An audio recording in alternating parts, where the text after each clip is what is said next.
de el INED de cara al nuevo año lectivo, de los problemas y los desafíos que van quedando, que se han sumado a partir de la pandemia y los que quedan hacia adelante. Vamos a tener nosotros en instantes nada más un Zoom con Carmen Areche, que es la directora del área técnica del INED. Pero antes que nada me gustaría arrancar, no sé, con ustedes. ¿Qué tanto debe hacer el sistema educativo en nuestro país? ¿Qué tanto puede hacer? ¿Cómo hay que formular la pregunta? Silencio de misa. No sé, si les embola el tema, díganme. Lo cambiamos. Pero... No, porque es un tema... Es una gran pregunta que hace pero es un tema muy... claro. Es un tema muy complejo, muy amplio. Es un tema más para especialistas. No, pero una cosa es estar... Puede haber un consenso de si estamos de acuerdo en qué debe hacer el sistema educativo en el país. No, todos sabemos que no anda y que las cosas andan mal y que hay que reformularlo. Ahora, preguntarnos a nosotros qué hay que hacer está difícil. Yo no sé qué hay que hacer. Pero la pregunta no es qué hay que hacer. Es lo que sé, si creen que se hace lo que debe hacerse o lo que se puede. Claramente no. Claramente hay un debate que está establecido desde educación, desde aquella época, que era 2010. Pasaron 11 años, no pasó nada. Ni 2010-2015, ni 2015-2019, ni 2019-2022. Hasta ahora no pasó absolutamente nada. Este gobierno vino con ínfulas, vino con ganas. Nos cayó la pandemia en el medio, hay artículos de la LUC, 36 artículos de la LUC que tienen que ver con la educación, que son la base para la puesta en marcha de una reformulación de los sistemas educativos. Hay otros grupos que quieren derribar eso y volver a la situación anterior. Está todo en veremos. Ahora, ¿qué es lo que precisamente hay que hacer? Yo no lo sé, me parece que es un tema para especialistas. Lo que sí sabemos claramente es que como estamos, vamos cada vez peor. Y el informe del INED, que ahora vamos a ver dentro de un ratito, termina de ser contundente. Los nenes que salen de la escuela no están preparados para entrar al liceo. O sea, que ya estamos fallando en la base. ¿Viste que el estudio porque INED, después cuando salen del liceo no están preparados para la universidad. Obviamente hay un déficit que se arrastra. Lo que el INED anticipa ahora es el fracaso al que se estarían enfrentando los alumnos cuando acaban la escuela y tienen que pasar a primaria. Exacto. Lo mismo que decís tú. A secundaria.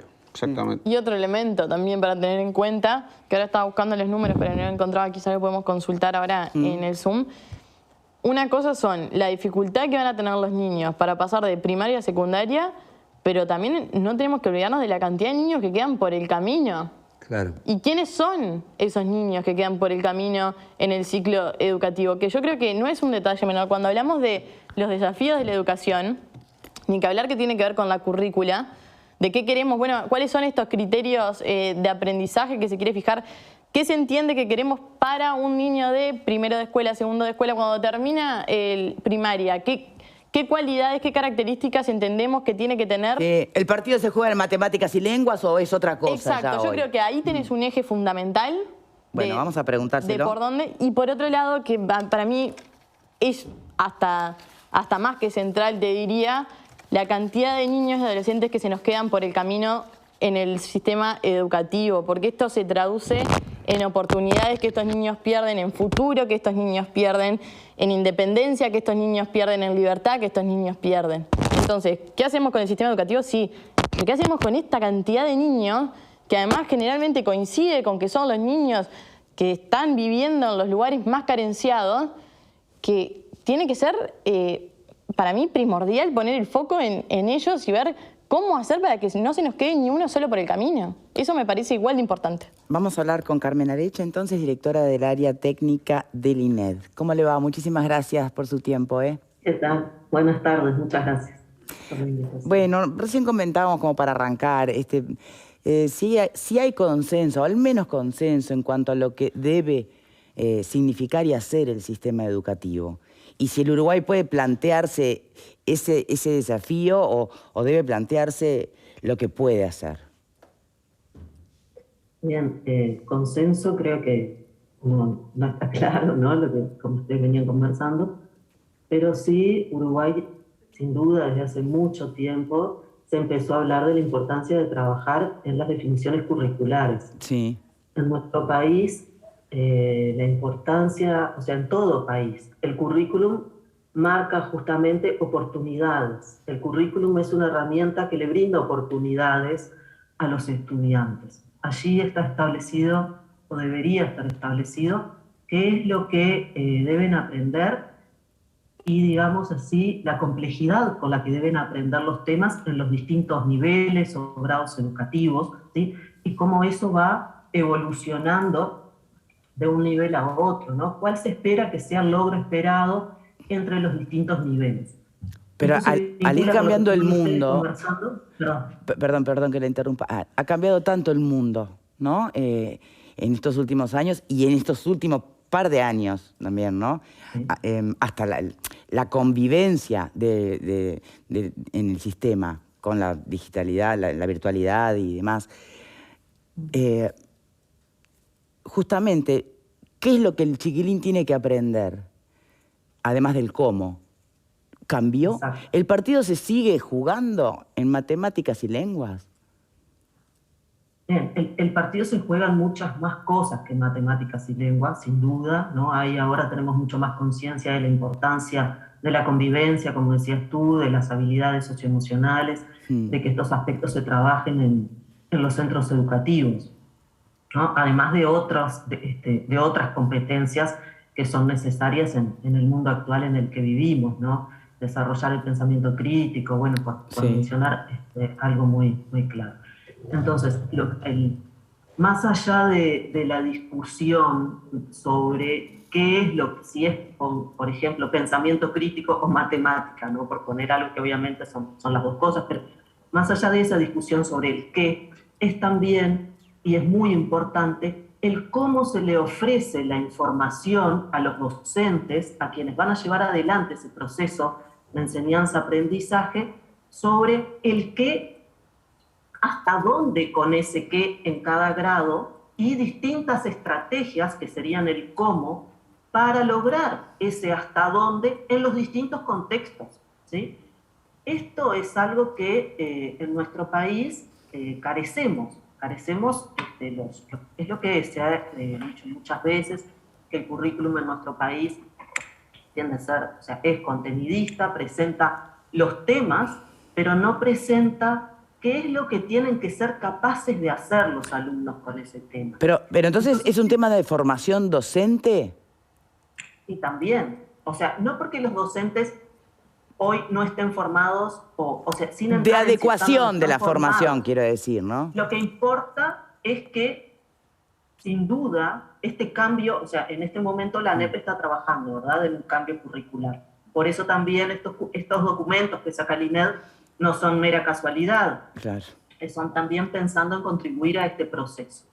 Entonces, sin duda que parte de que el proceso salga bien, digamos, de que este cambio curricular, bueno, en la medida en que tenga estas definiciones más claras, que tenga progresiones entre niveles, sus niveles de dificultad, que estén claras cuáles son las competencias hacia qué es lo que tienen que ser capaces de hacer los alumnos en los distintos grados, todo eso también, el desafío es que después los docentes lo puedan desarrollar en sus cursos de la mejor manera que ellos entiendan, por supuesto, cada uno, porque son quienes conocen a los alumnos, pero que el sistema educativo creo que es muy importante que les brinde herramientas sobre cómo lograr esos logros esperados, esos aprendizajes que se esperan en cada nivel educativo, en distintos contextos. Ustedes recién hablaban del tema de la deserción y de cómo eso se vincula con el origen socioeconómico y cultural de los estudiantes, ¿no? Por supuesto,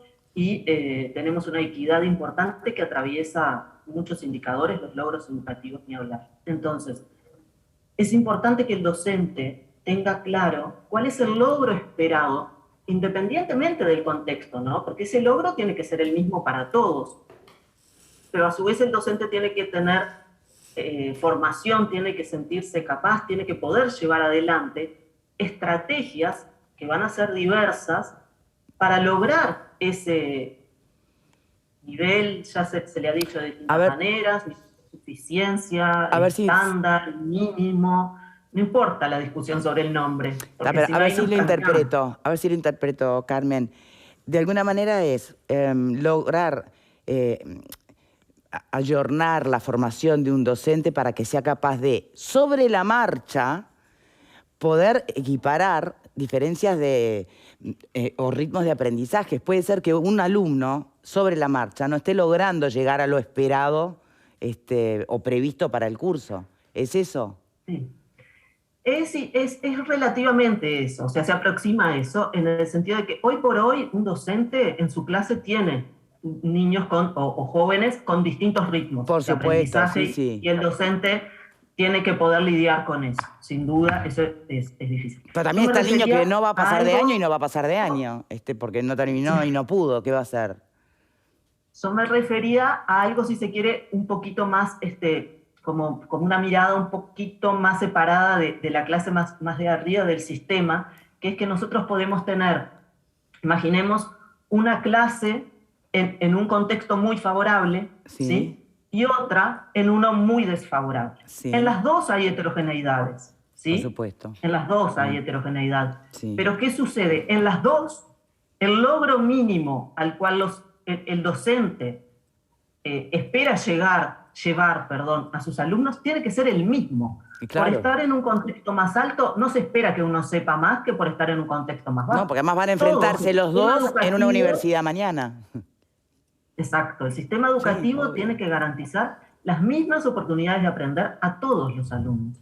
Entonces, parte de eso es que los docentes, creo que el desafío principal está en los contextos más bajos, que sabemos que es en donde está el problema, dotar a los docentes de la mayor cantidad posible de herramientas claro. para que tengan realmente estrategias para alcanzar ese logro mínimo a todos sus alumnos, y que hoy por los logros que estamos viendo a través de Aristas o de PISA, del YESE, ¿no? del TERCE que se presentó hace poco, bueno, estamos viendo que los logros, además de un nivel relativamente bajo que podríamos aspirar a que fuera más alto, también tienen una inequidad muy alta. Exacto. ¿No? Entonces, ese es el principal desafío. ¿Cómo atendemos la inequidad en la práctica? Porque en definitiva es eso. Y entonces ahí hay digamos que el currículum y el docente son una herramienta muy fuerte para eso, ¿sí? Para atacar la inequidad en la práctica. ¿Cómo Entonces, se compara el estudio del 2017 con este último? Pues es cada 3 años, ¿no?, que lo hacen. Claro. Igual que estamos nosotros presentando ahora no es que presenta los resultados por primera vez, ¿no? Nosotros presentamos los resultados de 2017, después lo de 2020. Eso es una evaluación en tercero y sexto a nivel nacional en primaria. Sí, por eso le pregunto cómo se compara con los del 2017. Claro, bueno, los resultados allí, lo que nosotros planteamos es que tenemos en 2020 una situación diversa, o sea, diferente a la de 2017, porque 2020 fue un año de pandemia, fue un año difícil en cuanto a la enseñanza, sí, claro, al aprendizaje, por supuesto, y nosotros lo que encontramos fueron resultados similares. Ahora, cuando decimos resultados similares, tenemos que tener presente que están estas diferencias, ¿sí?, en el contexto. En el 2017 teníamos, una situación normal, entre comillas, ¿sí? En el 2020 no, tuvimos una situación atípica, tuvimos también más estudiantes que dejaron de asistir al sistema educativo, y que esto también se vinculó con sus características socioeconómicas y culturales. Sí. Entonces, cuando uno toma en cuenta todos estos aspectos y dice, pero yo, por un lado, tenderíamos a esperar resultados más bajos, ¿sí? Pero por otro lado, ¿qué es lo que encontramos? Que los que no tenemos al momento de la prueba son los que habrían, lógicamente, es esperable que hubieran tenido resultados más bajos. Claro. Entonces, cuando uno toma en cuenta eso, sin que esto sea, digamos, es más como el desarrollo y entender la situación en un contexto, la información que tenemos apunta a que los resultados fueron similares. Y es muy interesante que surge también en este último informe de Aristas 2020 un elemento que apunta a la importancia del currículo, si me permiten, para vincular un poco lo que estábamos conversando. Sí. Porque nosotros, cuando uno le pone la prueba a los alumnos, también hay un cuestionario que responden los maestros en este caso. Y allí se les pregunta, bueno, sobre los temas que van y demás, y también sobre cuáles son los recursos educativos, recursos didácticos que ellos utilizan con los alumnos para los distintos temas. Y lo que entre ellos, por lo general en el mundo, lo que uno se encuentra es que los libros de texto son importantísimos, porque los libros de texto justamente están alineados, están bien relacionados a lo que va planteando el currículo para cada grado. Sin embargo, en nuestro país eso no es así, o no era así hasta hace cierto tiempo. Y a partir del 2016-2017, en primaria se desarrollaron 2 libros, uno para lectura y escritura y otro para matemática, que sí tenían esta orientación hacia lo que hacia el cambio curricular que hubo, sin que fuera un nuevo currículo, pero sí hubo orientaciones sobre el perfil de egreso que se esperaba para los grados, ¿no? Entonces, bueno, estos libros tuvieron esa orientación, y lo que nosotros encontramos fue que en 2020 el nivel de uso de estos libros fue muy alto, ¿sí? Entonces nos planteábamos, a nivel de hipótesis, por supuesto, que probablemente el mayor nivel de uso de recursos didácticos que le facilitan, que contribuyan a que el docente oriente el proceso de enseñanza-aprendizaje. Lo que vulgarmente se dice seducir al alumno, cosa que es una palabra que no debería existir, ¿no? Pero que la educación el docente tiene que seducir, lograr el interés. Bueno, entiendo que por ahí va, ¿no? Todo recurso que sirva para generar atención.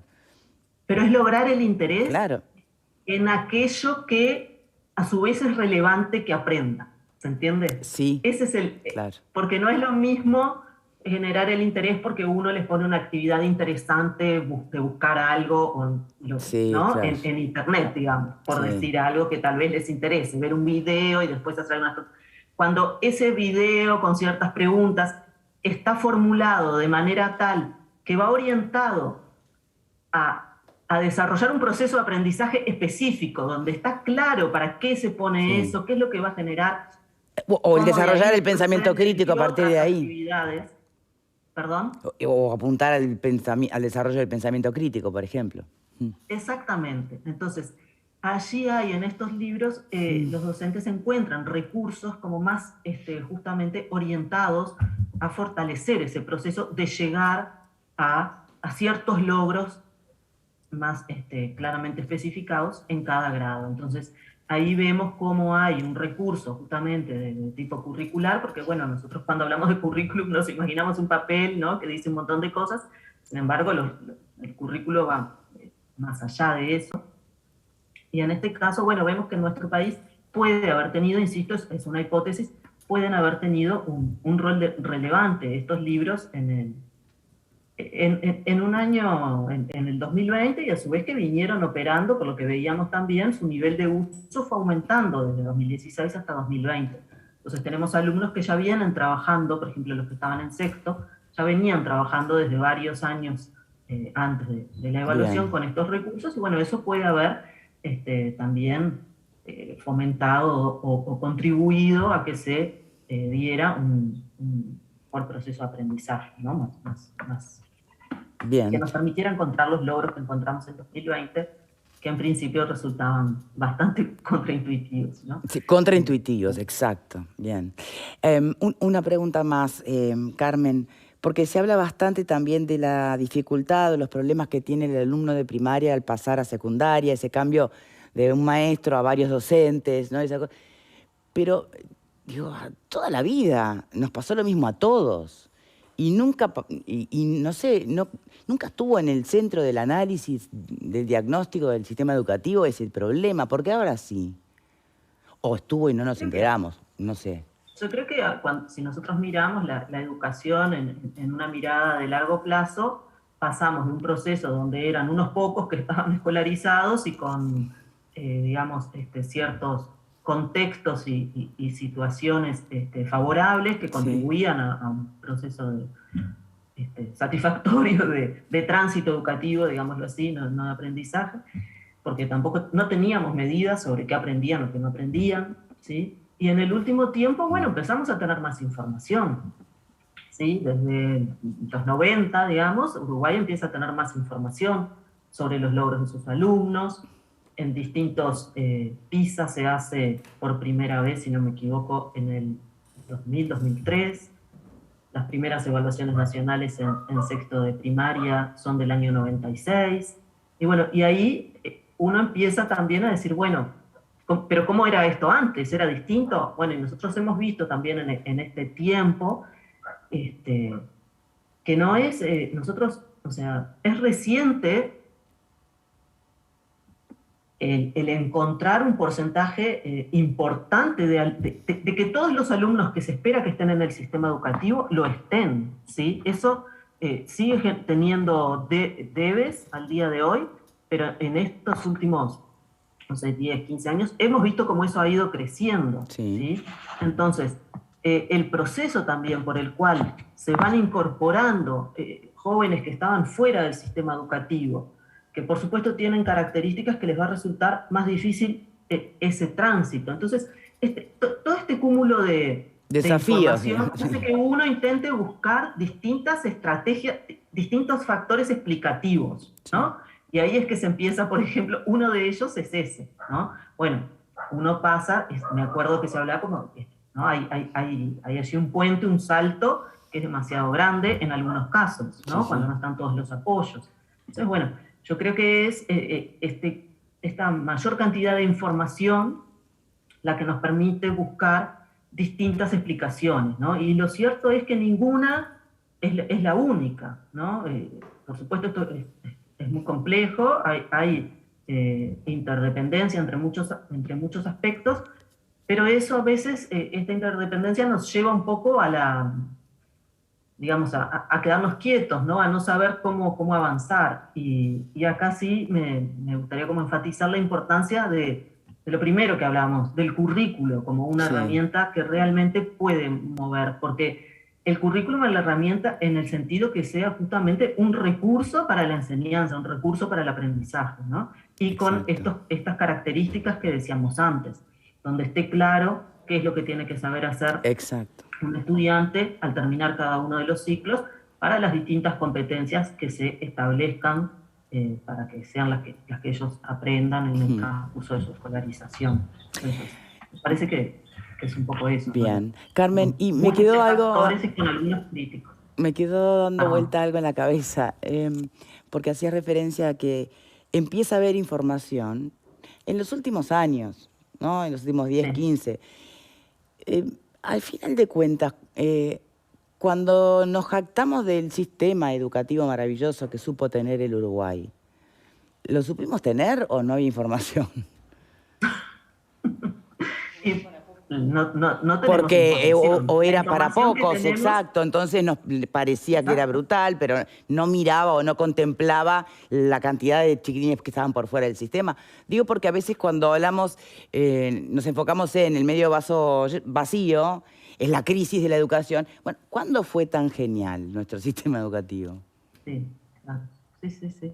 No, y yo creo que es importante buscar hoy, es urgente buscar hoy aspectos concretos, prácticos, que contribuyan a, por lo menos, digamos, reducir la gran inequidad que tenemos y contribuir a mejorar un poco el... Y en eso el currículo, insisto, es fundamental, un camino muy importante. Tiene como mucho para ganarse en ese sentido. Entonces, si se quiere, la buena noticia estaría por ahí. Que hay un, bueno, sí, es una buena noticia. Hay un punto de enfoque, hay un objetivo, hay un, ¿no? Hay un enfoque claro. Exacto. Sí. Bueno, muy bien. Carmen Areche, directora entonces del área técnica del INED, muchísimas gracias por su tiempo. Si querés agregar algo más que no te haya preguntado y que te parezca importante. No, por ahora estamos a disposición y bueno, es un gusto. Muchísimas gracias. Gracias. Bueno, panelistas, antes de la pausa hay un ratito, así que quien quiera expresarse sobre el tema, te vi muy atenta, Fer. No, lo que pensaba mientras hablaba es que en realidad me parece como muy oportuno, obviamente tocando de oído porque Sí, no es el área. Yo estamos soy de acuerdo. abogada, Sí. pero me parece como muy lógico este cambio de criterio de decir, bueno, antes teníamos un objetivo o lo que se suponía que los niños debían saber y todos íbamos caminando a eso, pero sin tener tan presente, capaz, las desigualdades o las inequidades o las diferentes realidades que tenían todo el mundo de niños que existe en este país. Yo creo que eso me parece como muy lógico decir, bueno, quizá ahora cambiamos y es al revés lo que se propone. Decir, todos tenemos que alcanzar esto, tenemos que buscar los métodos de cómo hacerlo.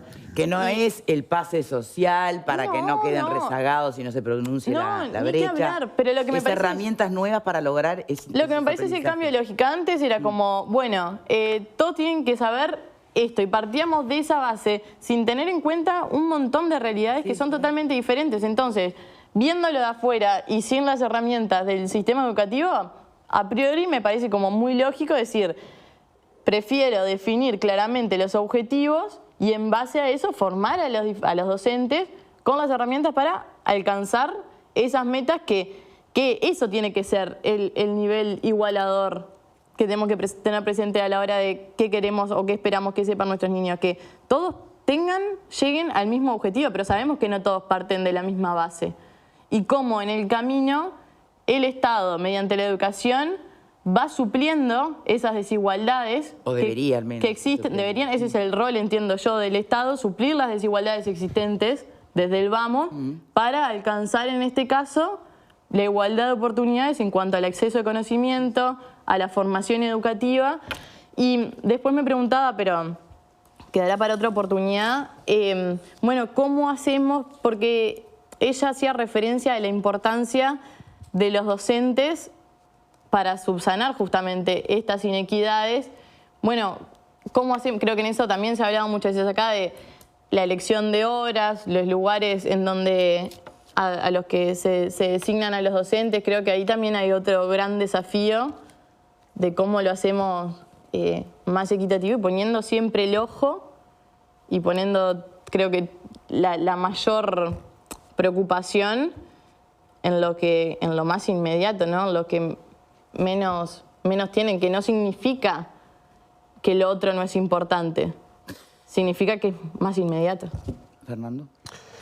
Yo tengo una evaluación, por lo menos la reflexión que a mí se me ocurre es un poco más desde lo político y no de lo técnico, donde no tengo la menor idea. Escuchando al INED, hay un Instituto Nacional de Evaluación Educativa, hay un CODICEN, están los consejos de concentrados, hay un Ministerio de Educación y Cultura, hay toda una estructura docente, maestros, docentes, y después hay sindicatos. Está ADES, está FUM, está FENAPES, qué sé yo. Hay un conjunto de sindicatos que han sido sistemáticamente obstáculo para cualquier tipo de avance. Entonces, cuando yo escucho hablar técnicamente a alguien lo que habría que hacer, lo que se podría hacer, usted se da cuenta que el 7 empiezan las clases, el 8 hay paro. El 8 hay paro. ¿Sabe quién va a sufrir más el paro? Las escuelas públicas. Los que menos recursos tienen, porque los otros van a tener clases porque son las liceas privadas. O sea, estamos planteando esto y en forma sistemática, además. Entonces, yo digo, sindicatos que están corporizados, que son reaccionarios, que están politizados al mango, al extremo de estar prácticamente al servicio de un partido político, docentes que no van a trabajar alterando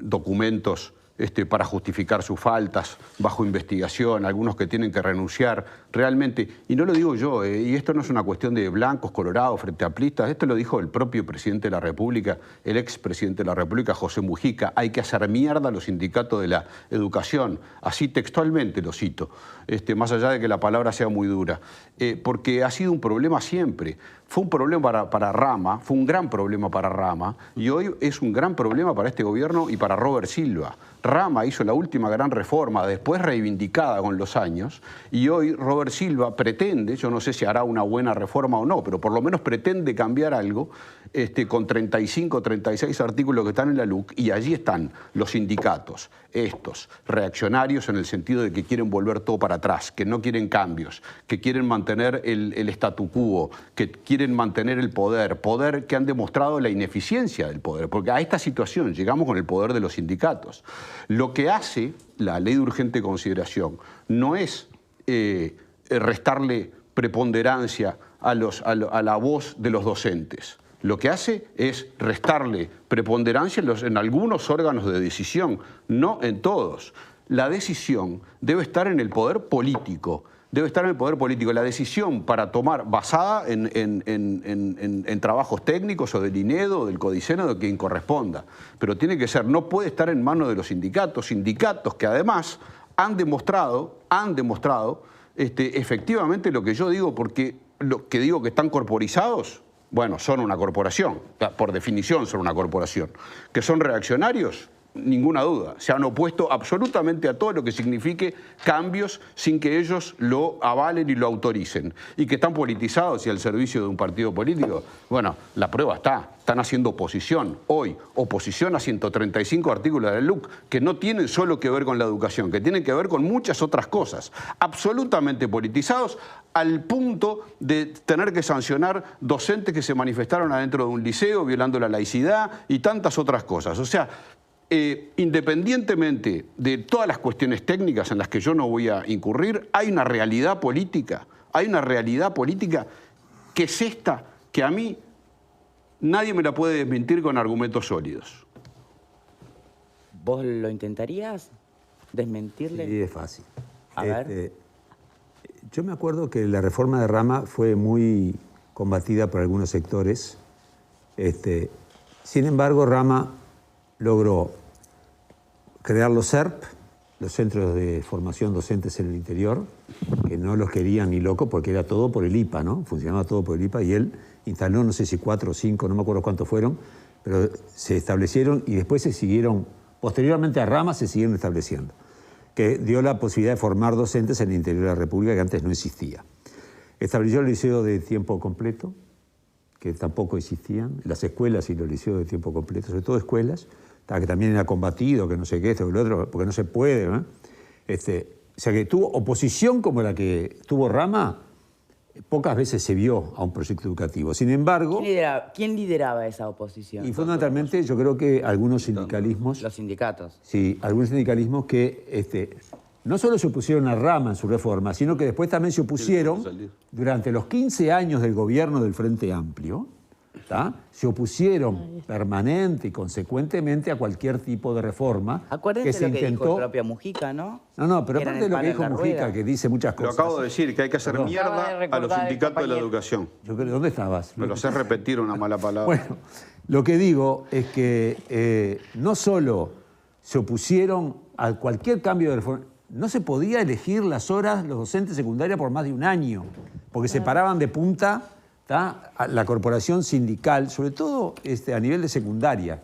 Yo creo que para mí los dirigentes sindicales que tienen algunos gremios educativos son de cuarta y en realidad van en contra del propio interés de los gurises. Son una corporación, siempre lo he dicho, me he peleado permanentemente con ellos y seguiré peleando, o sea pero que se opusieron desde Rama al frente y ahora también. O sea que lo que hay que respetarles es que son coherentes. O sea que, del punto de vista de que están... Contras.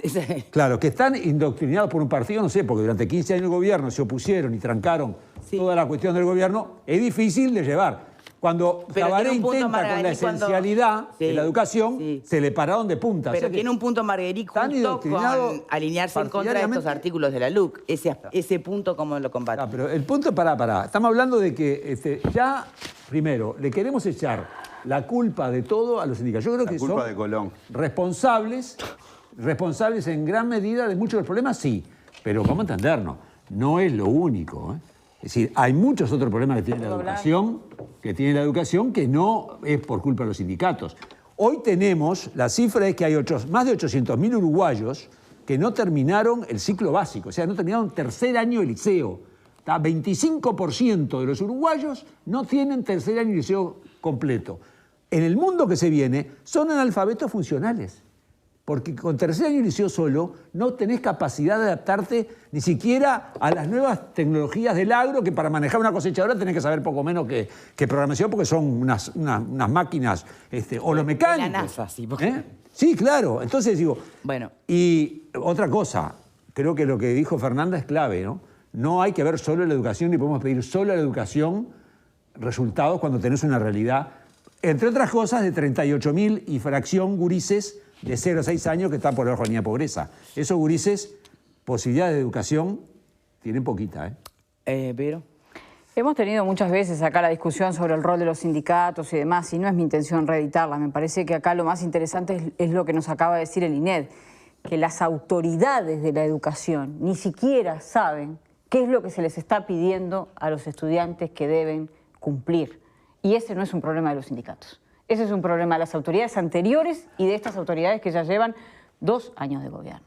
Entonces, lo Pero, que perdón, se está... están en la reforma, justamente. Pero están estamos en la reforma, estamos en la ¿Puedo terminar, Victoria? Claro. Estamos en la reformulación eterna, porque las autoridades de Frente Amplio, Vázquez iba a cambiar el ADN de la educación. Sí. Y después, ¿qué dijo?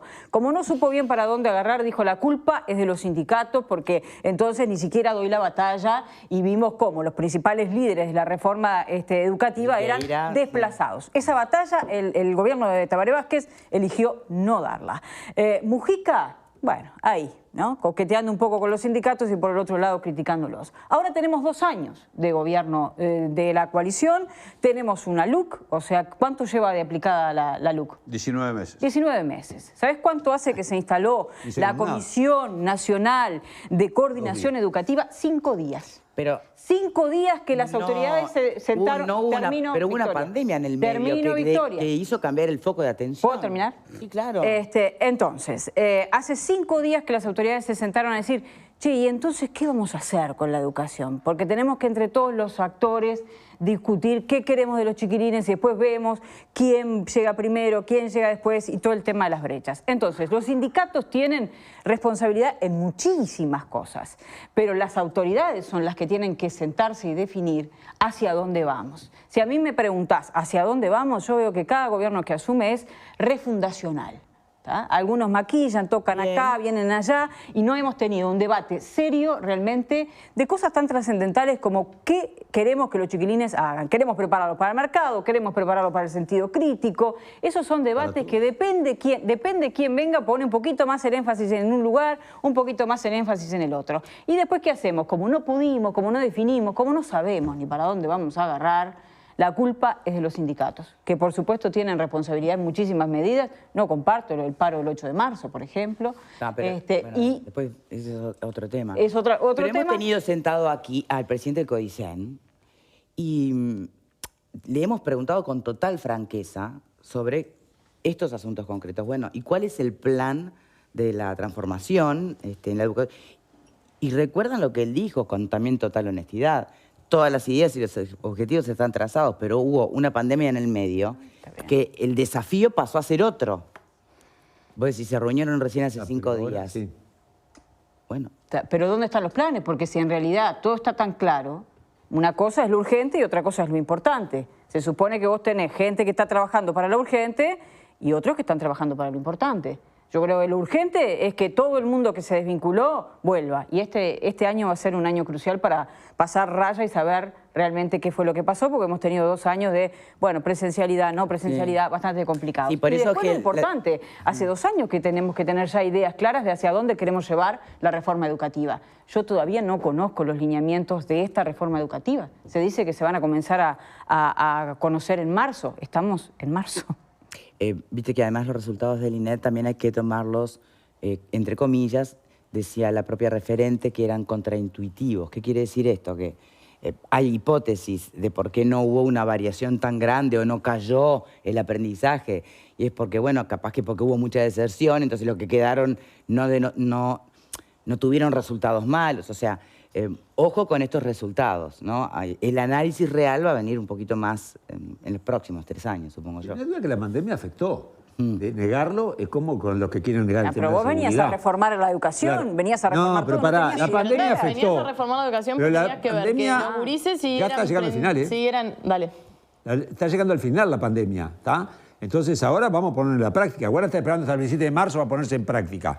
¿Está? Muchachos, vamos a dejarnos bromar. Hay ciertas cosas que tendrían que estar funcionando. Y si hay que enfrentarse a los sindicatos, y sí, hay que enfrentarse a los sindicatos, no hay problema. Lo importante son los alumnos en primera Pero instancia. viste que en el enfrentamiento con los sindicatos, finalmente, ¿quiénes terminan perdiendo? Los niños, porque el enfrentamiento con un sindicato supone yo creo que acá bancate los paros, cometemos un error grande que pensamos que los docentes son el sindicato. Y no, acá hay un montón de docentes con los que se tiene que hablar de este plan que se quiere llevar en marcha. Hay un montón de docentes para consultarles que obviamente Pero se construyen. ¿quiénes cometen, Fernanda, ese error? Porque acá se está hablando de... Acá se está hablando de... No, se habla de los sindicatos. Todos los docentes son... todos los docentes faltan, todos los docentes son irresponsables, todos los docentes hacen falsificación de certificados. Acá no se discrimina cuando se debate. Bueno, recién yo sí. Agradezco tu participación. Yo sí, ni que hablar.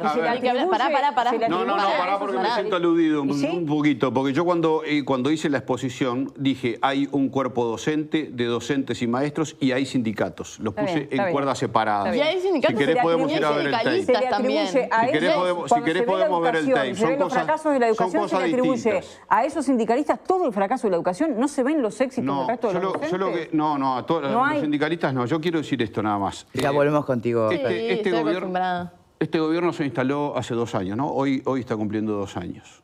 Sobrevivimos. 2 años.